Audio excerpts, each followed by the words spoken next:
Hej, ćao ljudi, danas smo tu sa Milom. Mila je jedna od 12 Bold Fellova ove godine. I Mila, hajde malo predstavi nam se i malo nam ispričaj više o tom startupu. Zdravo svima, ja sam Mila, kao što ste već čuli, i studiram informatiku na Matematičkom fakultetu u Beogradu. Projekat sa kojim sam upala na ovaj fellowship se zove NoteHub i inspiracija za moju aplikaciju bila je činjenica da sam 2 godine radila paralelno dok sam studirala i shvatila sam da kada je u pitanju bilo spremanje ispita, glavni problem mi nije bio da naučim, već mi je bio da skupim resurse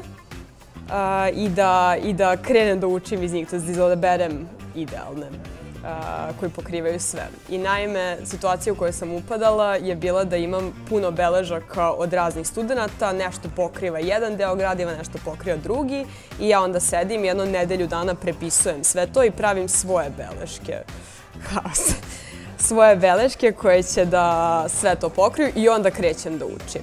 Zato sam odlučila da napravim aplikaciju NoteHub koja koristi mašinsko učenje da uzme razne dokumente u bilo kom formatu i od njih napravi jedan veliki dokument koji pokriva apsolutno sve što se u njima nalazi, bez ponavljanja. I to je, prema mom istraživanju, skraćuje posao studenta za oko 30% kada je u pitanju spremanje ispita. Sjajno. Baš odlična ideja. Mislim, sad je već prošlo nekih 10-ak dana kako smo ovde u Njujorku, pa sad u Buffalu.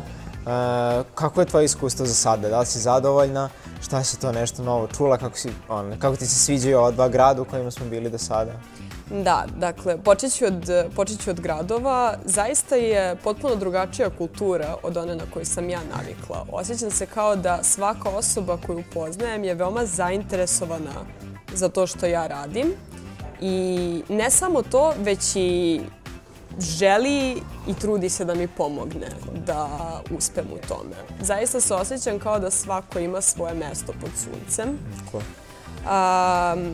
Koga god da sam upoznala. Znači, raspita se i skoro svako ima nekoga ko bi mogao možda da mi pomogne, sa kime bih mogla da sarađujem i slično. Takođe, htela sam da naglasim da je fenomenalno odabrano ovih 12 ljudi koji su na fellowshipu sa nama. Zato što smo svi iz veoma različitih sfera, svi smo imali veoma različite životne puteve i to nam je omogućilo jednu veliku mrežu konekcija. Tako da se ja osjećam kao da mi bilo ko na ovoj planeti zatreba. Neko od ovih 12 ljudi bi našao s lakoćom način da me poveže sa tom osobom. Ko? To mi se jako sviđa. A kada su u pitanju časovi, šta sam naučila, dakle, skoro smo krenuli da idemo na predavanje na univerzitetu na Buffalu. Radili smo razna predavanja iz personal brandinga. Danas smo pravili business model Canvas, što mi značajno pomaže kada je u pitanju moj startup, zato što mi omogućuje neke sledeće korake. I pričali smo juče i prekjuče o Customer Discovery-u. Sada, Customer Discovery sam radila još pre, zato što Bold Fellowship nije zapravo počeo pred nedelju dana, već je počeo još u januaru i svake nedelje smo imali po jednu sesiju. Ja sam odradila neki Customer Discovery, ali sam naučila ovde da Customer Discovery nikada ne prestaje, nego da konstantno pokušamo da naučimo još o tome šta muči naše korisnike. Tako da sam nastavila da ganjam ljude po univerzitetu na Buffalu, zato što je to moj customer domen. I da, i takođe ovaj fellowship mi je omogućio da uvidim neke detalje i neke probleme sa kojima se studenti susreću, koji ja lično nisam imala, pa nisam ni uzela u obzir da ispitujem. I mislim da je to jako značajno za naredni razvoj aplikacije. Pa to, sigurno. I mislim, dosta tih stvari koje smo i ovde učili i to što si rekla u tom preparationu i sad ovih par nedelja i par dana zapravo koji smo ovde na Buffalu, sigurno će ti pomoći u karijeri što želiš da razvijaš. Dosta ti pomaže i za rad u tim nekim velikim firmama i pogotovo, koliko ja znam, želiš se baviš product managerom, jel? Tako da te neke koncepte i razumevanja potreba korisnika će ti sigurno trebati. Sigurno. I u toj aspektu. Cool. Reci nam, znači, razumeli smo šta je NoteHub, šta su ti neki naredni koraci, da li već imaš sajt, Instagram, ljudi mogu negde te pronađu i šta želiš da postigneš u nekom narednom periodu? Da, imamo sajt, imamo Instagram. Kad kažem imamo, mislim imam, sama sam. I to mi daje odličan uvod u moj sledeći korak, a to je želim da proširim svoj tim. Tako da ako ste inženjer ili dizajner koji bi voleo da radi sa mnom na ovoj super ideji, slobodno mi se javite na LinkedInu. To bi bio neki prvi korak. Odlično. Ostavit ćemo u opisu ovog videa Milin LinkedIn i da vidite njen sajt, u suštini da se malo više saznate o samom NoteHubu. Super, Mila, ćemo da im pokažemo onda u suštini, pričala si o Business Model Canvasu koji smo danas radili, ćeš da im pokažemo kako to danas izgledalo. Hoćemo, ajde.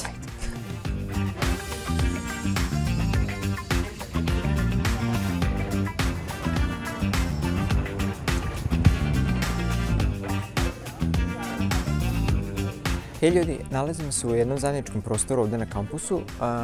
Stvarno super, ima različitih mesta i kao mini kancelarija koje mogu studenti da iznajme ako žele da rade na nekim grupnim projektima, imaju ono kao belu tablu, mogu da pišu i sve se rezerviše preko njihovog sajta na univerzitetu u Buffalo. Samo dođeš, staviš svoj kao student ID i zakažeš prostoriju tu neku malu koja je dostupna svima 24/7.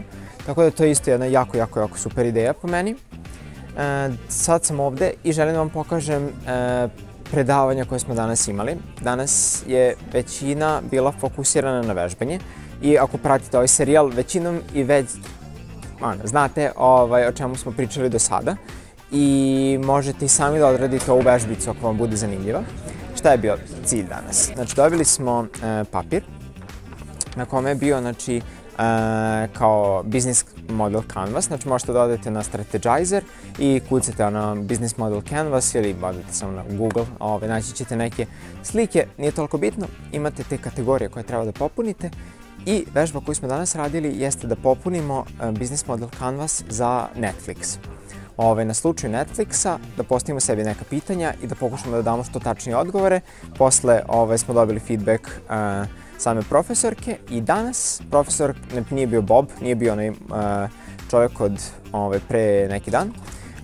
Danas je bila Celine, ona je glavna zadužena ove godine za Bold Fellow, odnosno za nas, tako da smo s njom danas radili i evo, u suštini mogu da vam postavim par pitanja, možete i sami da prođete kroz taj Business Model Canvas i da zapravo, evo, koji mi, napišete neke glavne stvari koje vi u suštini uočavate za biznis Netflixa.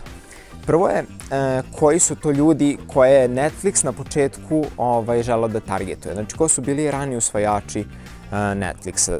Pogledajte kako su krenuli, znači da li su odmah krenuli sa streaming servisom ili ne, ili su se prvo nečim drugim bavili i kad su prelazili na taj streaming moment, ko su im bili rani usvajači. Zatim, koju vrednost su želeli njima da ponude, znači koja je to nešto novo što je Netflix doneo na tržištu, da li su to bili način isporuke, da li je bio algoritam njihov, da li je bilo cena, šta god. Mislim, većinom verovatno znate, ali spustite to na papir i super je vežba, mislim da će vam zaista pomoći. I tako nastavljate dalje da gradite. Zatim onda idete, popunjavate ovaj desni deo nastavka Business Model Canvasa, znači Customer Relationship i kanale isporuke, kako oni isporučuju svoju aplikaciju korisnicima, to mislim znate sigurno, i kako održavaju vrednost sa ljudima. Znači kad se pojavi Disney Plus ili Amazon Prime ili šta god, zašto ljudi ostaju na Netflixu i ko to ostaje na Netflixu, šta oni vide dodatno neku vrednost koju Netflix pruža, a da im ostali ne pružaju. Takođe imate key partnere sa kime Netflix sarađuje da bi ostvarili u suštini taj njihov cilj, koje su njihove aktivnosti i resursi koje koriste da bi ispunili taj cilj, da bi pružili tu neku vrednost koju ste na početku identifikovali toj grupi ljudi koji su njihovi bili rani usvajači i kako se to menja tokom vremena.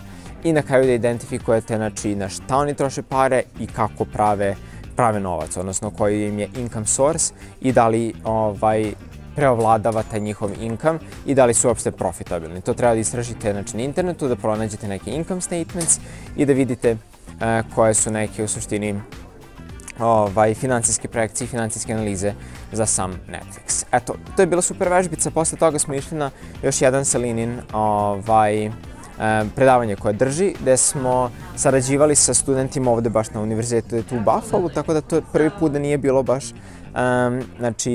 samo naše predavanje, da smo mi bili izolovani od ostatka univerziteta, sad smo bukvalno upali u amfiteatar njihov sa nekih 20-30 studenta koji su bili danas prisutni i pomagali smo njima da postavljamo neka teška pitanja, da oni moraju da razmisle i da pokušaju da nam obrazlože zašto su se odlučili da urade neki takav korak u odnosu neka klasično pitanje što bi ih verovatni investitori pitali na osnovu njihovog one minute pitcha.